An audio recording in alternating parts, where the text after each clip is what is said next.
So we're starting to talk today about ionic equations, but before we do that, we've got to get down a few of the things that we have already learned. Okay? So far, we've learned some symbols, which are S is for solid. I don't like this pen.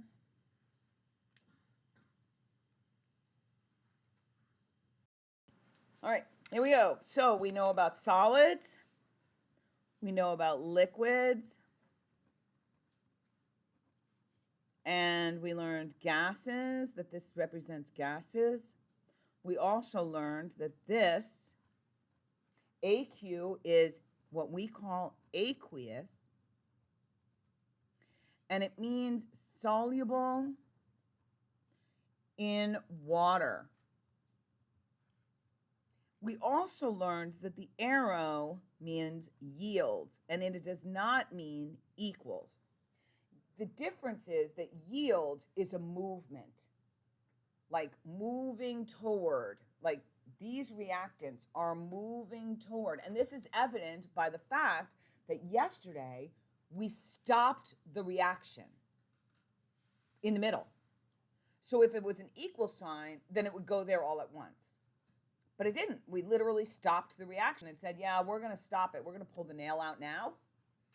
And we're going to mass our product now. Even though we can tell that that reaction is not finished, we're going to stop it now. Because the yield means it's a process. Okay? All right. Now we're going to learn this word, which I've used, precipitate. And a precipitate is a solid that forms from two aqueous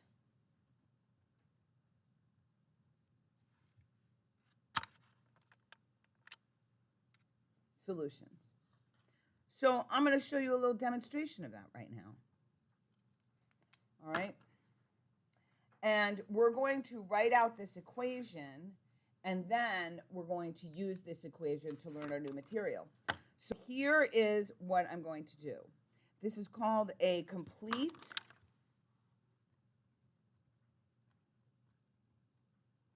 ionic, complete chemical equation. And the reason we call it this is because it includes molecules, coefficients, and states of matter. So it is complete. It includes everything that we need to know.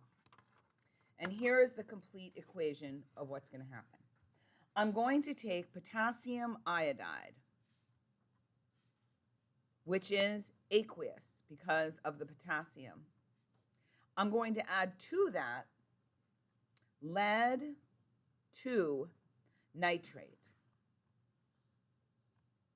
which is aqueous because of the nitrate. I'm going to add a few drops of those together. It's only going to take a few drops, but I'm going to do it under the overhead so you're going to see it. Okay? Then these two, potassium and lead, will switch places. So I'm going to take the lead 2 and I'm going to attach that to the iodide. And this, because it is lead, normally halogens are soluble.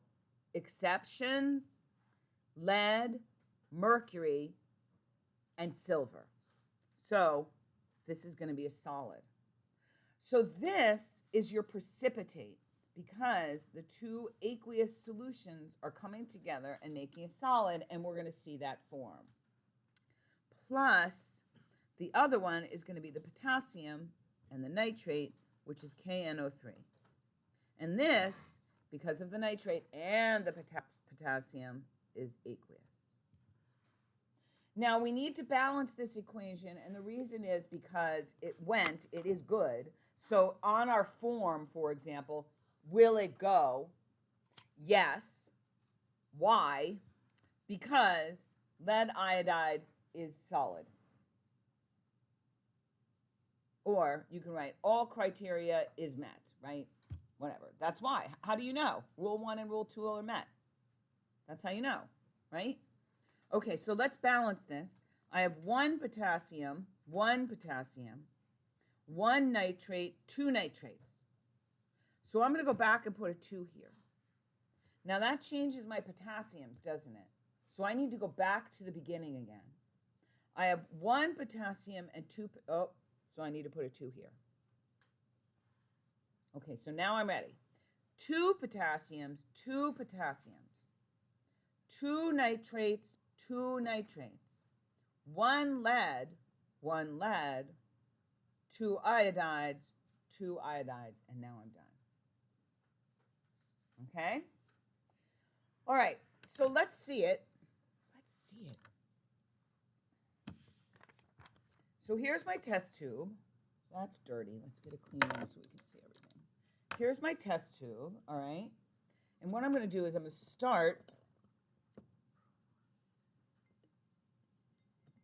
by putting a little bit of potassium iodide into this test tube. You can see that the potassium iodide is clear. See that? It's clear, right? Because the potassium and the iodide ions are in solution, so they're floating around. And now, I knew that was going to happen. And now, I knew it. The minute I did this, I was like, what are you thinking? Why do you think that this is a good idea? This is not a good idea. Dropping that eyedropper in there.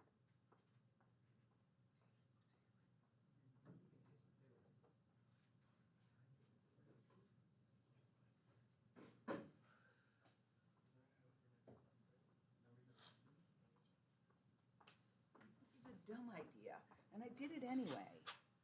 I was like, no, it's going to be all right. It's not going to be all right. Don't be an idiot. All right. Conversations that we have with ourselves. Okay, here we go. This is the lead nitrate. So it's only going to take a couple drops, really. So you're going to have to watch the screen. Don't watch me because it's going to happen super fast, all right? All I'm telling you is I'm going to stick this into the test tube and put a few drops in, all right? So notice this is clear. See, it's clear, all right? Here it goes. Okay? We're not going to put that there. Now, it looks a little like yellow paint. See that? Looks like yellow paint. In fact, this is solid powder in this. And if I put it into a filter, it would filter out. I would be able to filter it just like you filtered your copper. All right, so what we're going to do is I'm going to set this here, but I'm going to show you. This is like a cooking show. If you let it sit there for 15, 20, 30 minutes, this is what it looks like. I don't know. Can you see that? You can't see that. Okay. Well, yeah, there you can. Well, no, you can't see it. I don't know if you can see it. Oh, come on. It's not. You can't really see very well, but you can see that the solid is now sitting at the bottom. So you can see that it actually is a solid because it's sitting at the bottom now. This one was from period 1, and it's settled. So this kind of proves that it is a solid, right? So this reaction produced what is called a precipitate. What happened was those spare ions in solution connected and produced a solid. Now the one that I just did for you has more in it, so by the end of class there's going to be more of that solid sitting at the bottom in the test tube that I did for you guys, all right? Okay, now we're going to do a net ionic equation because in that reaction, hello, you know what just went through my mind? Mental note, separate Hunter and Dallas. Seriously, okay, boys? Okay, boys? All right, so in this reaction, not all of the ions participate in the making of the lead iodide. And the lead iodide is the only reason that we consider this reaction. Right? If the lead iodide was aqueous, we would think no reaction, right? No reaction, right? So what we're going to do is we're going to create our complete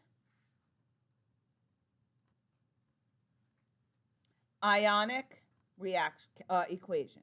And in this complete ionic equation, we are going to break apart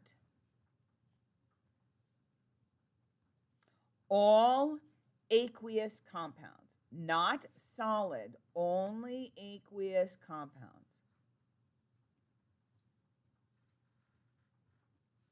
Only the aqueous compounds. So here we go. That gives us 2K plus aqueous plus 2I minus aqueous. So what I did was I took the potassium iodide and I separated it. Plus my lead 2 aqueous plus the nitrate. So these are the parts of the reactants. They are now separated because plus 2 nitrates. All right, and notice I am counting how many there are. So if you look, there's 2 nitrates here, and there's 2 potassiums and 2 iodides. Okay, so all I did was break up my aqueous compounds because, look, they are broken up. They are ions in solution. These were solids like the blue powder. These were solids that I dropped in here. They are no longer solids. They are now ions floating in solution. So that's what I did. I broke them apart and made them ions floating in solutions. Yields lead to iodide. And I'm not breaking that apart because that is still a solid. So it is not ions floating in solution, so I'm going to leave that intact.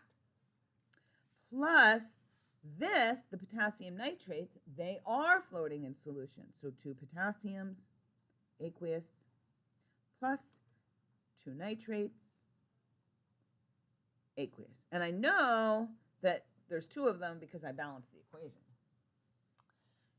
Next, I'm going to create what is known as the net ionic equation. Now, to do the net ionic equation, I'm going to cancel the spectator ions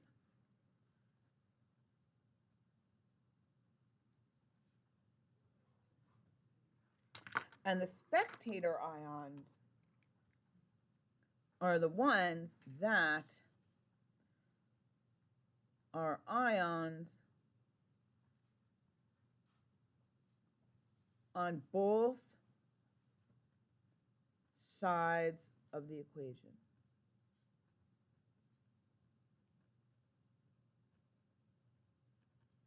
Okay? So I'm going to go back up to the complete ionic equation.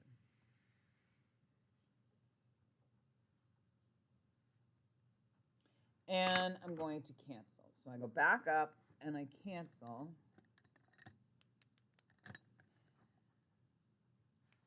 Okay. So I see over here I have 2K plus and 2K plus. So I cancel them. Because they didn't do anything. Those potassiums just sat there. They didn't do anything. They didn't make friends or become a couple or anything, right? The 2 nitrates also didn't do anything. So my net ionic equation then is 2I minus aqueous plus Pb plus 2 aqueous yields PbI2, solid. And that is exactly the reaction that has occurred when I put potassium iodide and lead nitrate together. This is the reaction that occurred. And without that reaction, I would not think that any reaction occurred. If this reaction did not occur, I would say that this is a no reaction. So this is the important reaction. Questions?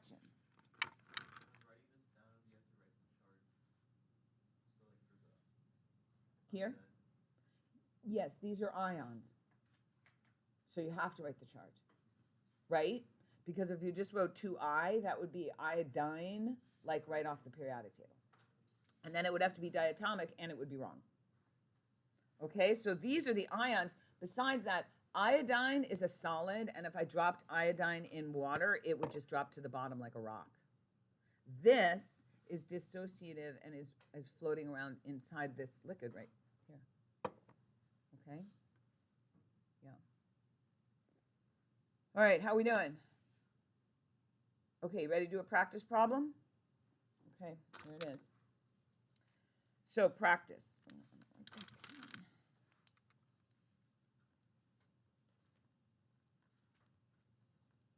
Okay, so you get NH4 Cl, which I'll tell you is aqueous, plus silver Ag nitrate, right, which I'll tell you is aqueous. Now you need to finish it, and I'm going to tell you that this does work, all right? So finish it, complete it, write the complete ionic equation, and then write the net ionic equation, okay? Okay, so I'm going to finish this. So first I'm going to switch my ammonium and my silver. So that's going to give me NH4 with the NO3. And these are each plus one. NH4 is a polyatomic ion, so that's the way that's going to look. And that is going to be aqueous when I look it up, ammonium nitrate. Plus, I'm going to get the silver with the chloride, and they actually are each plus one and minus one, so they're going to come out super easily like that. And that is a solid. Chlorine is a halogen. They are always aqueous except silver, mercury, and lead. Use your notes. Do the best you can. I'm sorry, they are